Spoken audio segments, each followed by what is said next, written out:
ಸಂವಿಧಾನ ಮುಟ್ಟಿದ ರಕ್ತಪಾತ ಆಗುತ್ತೆ ಅಂತ ಎಚ್ಚರಿಕೆ ಕೊಡೋಕ್ಕೂ ಕೂಡ ನಾವು ಬಂದಿದ್ದೀವಿ. ನಾವಿಲ್ಲಿ will not keep quiet because we are the true soldiers of the constitution of India.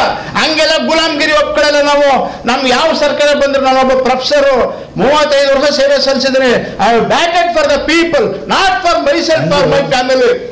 ನೀವು ಅರ್ಥ ಮಾಡ್ಕೊಳ್ಳಿ. ನೀವು ಮೋದಿ ಜಿಂದಾಬಾದ್ ಅಂತ ಹೇಳೋರು ಅಪ್ಪನ್ ಬಿಡ್ತಾವ್ರಲ್ಲ, ಮೋದಿ ಜಿಂದಾಬಾದ್ ಅಂತ ಹೇಳೋರು ಅಪ್ಪನ್ ಬಿಡ್ತಾವ್ರಲ್ಲ. ನಾನು ನೇರವಾಗಿ ಮೋದಿ ಜಿಂದಾಬಾದ್ ಅಂತ ಹೇಳೋರು ಅಪ್ಪನ್ ಬಿಡ್ತಾವ್ರಲ್ಲ. ಯಾರು ಹೇಳಿದ್ರು ನಮ್ಮ ಉತ್ತರ ಇಷ್ಟೇ, ನಮಗೆ ಕರ್ನಾಟಕ ಜಿಂದಾಬಾದ್ ಬೇಕು. ಯಾಕೆ ಜಿಂದಾಬಾದ್ ಬೇಕು? ನಮ್ಮ ಭಾರತ ಮುಖ್ಯ ಸಾರ್. ನಮ್ಮ ಯೂಟ್ಯೂಬ್ ಚಾನೆಲ್ನ ಸಬ್ಸ್ಕ್ರೈಬ್ ಆಗಿ, ಲೈಕ್ ಮಾಡಿ, ಪಕ್ಕದಲ್ಲಿ ಕಾಣಿಸೋ ಬೆಲ್ ಐಕನ್ನ ಕ್ಲಿಕ್ ಮಾಡಿ.